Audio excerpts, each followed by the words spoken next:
நான் இதோட இது பண்ணி பார்த்தேன் அப்படின்னா, ஃபர்ஸ்ட்டு ஒரு இது ஒண்ணு விட்டாங்கல்ல. ஒரு ப்ரமோஷன் ஆமா. ஒண்ணு விட்டாங்க. அதில வந்து அப்படியே வந்து ஃபோக்கஸ் ஆயிட்டே வரும். விஜய் சார் வந்து அப்படியே நடந்து வந்துட்டே இருப்பாங்க. போலீஸ் கெட்டப்ல. கத்திய வச்சு இப்படி மீசைய வந்து அட்ஜஸ்ட் பண்ணுவாங்க. ம். அந்த சினாரியோவுடைய ஒரு ரிப் ஆஃப் மாரி தான் எனக்கு இந்த இந்த இடம் வந்து இருந்துச்சு. அங்கங்க பார்த்தீங்கன்னா, அந்த போலீஸ் கான்ஸ்டபிளுடைய அந்த சிம்பல் போலீஸ் சார்ந்த சிம்பலு, ம், ம். சுத்தி மக்கள் கூட்டம், நடுவுல வந்து ஒரு ஒரு போலீஸ் ஜீப் வருது. அப்படின்ற மாரி ஒரு தீம்ல இருக்குமோ அப்படின்னு வந்து எனக்கு தோணுச்சு. பட் சப்ஜெக்ட் டூ சேஞ்ச் திட்டாதீங்க வந்து என்ன இன்னொன்னு வந்து இடையில ஒரு ஸ்டில் ஒண்ணு விட்டுருந்தாங்க. விஜய் அவர்கள் வந்து சென்டர்ல நிப்பாரு. சுத்தி மக்கள்லாம் அவர் மேல கை வச்சிருக்க மாரி. அந்த ஃபோட்டோ கூட இடையில அதோட சம்மந்தப்படுத்தி வேற பேசியிருந்தாங்க.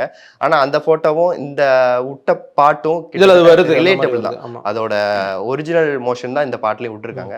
ஃபைனலா ஒண்ணே ஒண்ணு. இது வந்து விமர்சனம்லாம் இல்ல. ஒரு ஹம்பிளான ரெக்வெஸ்ட் திரு கோபி பிரசன்னா அவர்களுக்கு. அவர் தான் வந்து பப்ளிசிட்டி டிசைன்லாம் ம். பண்றாரு.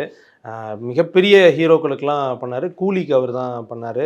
ஸோ சூப்பர் ஸ்டார், இப்போ தளபதி எல்லாருக்குமே அவர் பண்றாரு. ஆனா, அந்த கோல்டன் கலர விட்டுட்டு கொஞ்சம் மத்த கலர் வச்சு நீங்க பண்ணுவீங்க அப்படின்ற ஒரு ஹம்பிளான ஒரு இதுதான்.